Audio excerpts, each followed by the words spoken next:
Hey there, when I pop on your screens, it's time for So This Happened, where we get to highlight and review some of the major stories that made a buzz recently. Feel free to share your comments on any of the stories. A wise man once said, "Democracy is being allowed to vote for the candidates you least dislike." This must have been on the mind of most Americans as they headed to the poll last Tuesday to elect a president.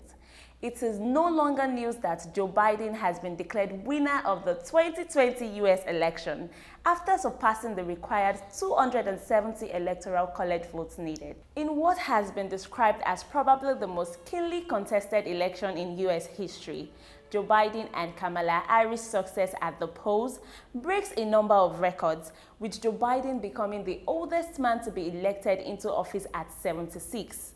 While also amassing the highest number of votes in American history, with 75 million votes compared to the 69 million votes Obama got in 2008.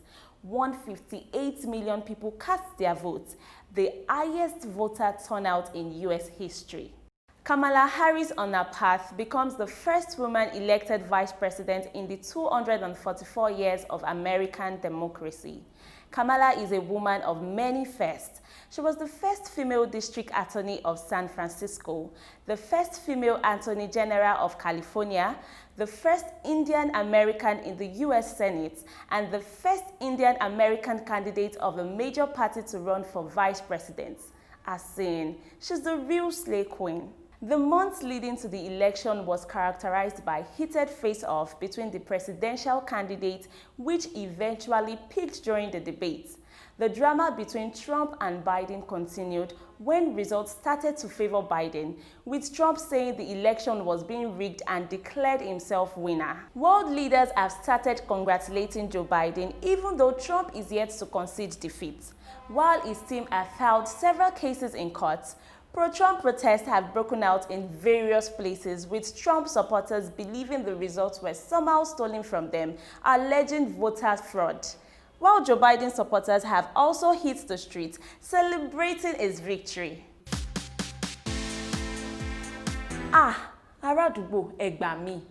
My amazing viewers, please come to my rescue. What on earth is social media massacre? I don't understand.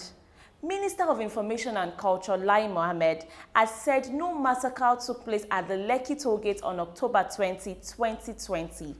The minister said this on Saturday, November 7th, while on a visit to the southeast to meet with leaders of the region. According to him, the so-called massacre was merely fake news only propagated on social media meant to discredit the government. There was no massacre at the Lekki tollgate.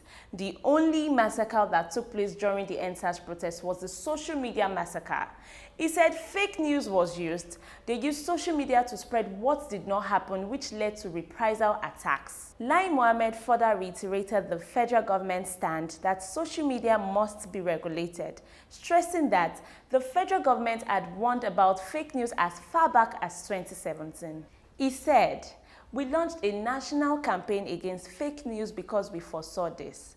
Fake news kills more than any pandemic. There must be social media regulations, but social media regulations does not mean stiffening the media. It does not mean shutting down social media. It means responsive use of social media. Fake news can shake the course of the world." My dear Minister of Information and Culture, well done, sir. Here's what people had to say. At Shege Mayowa says, "This statement by the Honorable Minister is unnecessary. Rather than incite, Mr. Mohammed should make statements of hope, remorse, and restore public confidence." At Muyi Histro says, "You know we still have a long way to go in this country when authorities meant to uphold the Constitution, truth and justice lie boldly under the integrity of the offices they occupy, despite the overwhelming evidences presented in the very eyes of the world. Shameful." You know, virtually every girl's wish right now is to get the 24 inches bone straight human hair. My darling, it is still. I present to you the all-natural, no-dye, Indian Cambodian virgin hair. Don't let me give you all the details. Take a look. Don't give me that look. What were you expecting? Well, meet Doddapalliah from India. He's 95-year-old and he has never had an haircut. His hair has reached an unbelievable 24 feet long and he keeps it wrapped up in a turban. Indigenes believe him to be a human god. He attracts visitors from all over India to receive blessings and good fortunes. He believes if his hair is cut off, he would lose his status as a deity. This man reminds me of the biblical Samson. I think we might need to sponsor Delilah on an all-expense-paid trip to India.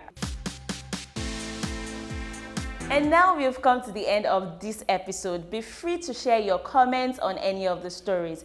Don't forget to subscribe and follow us on all our social media handles for the second news updates. Until next time, my name is Adebimpe Olajiga. Thank you for watching.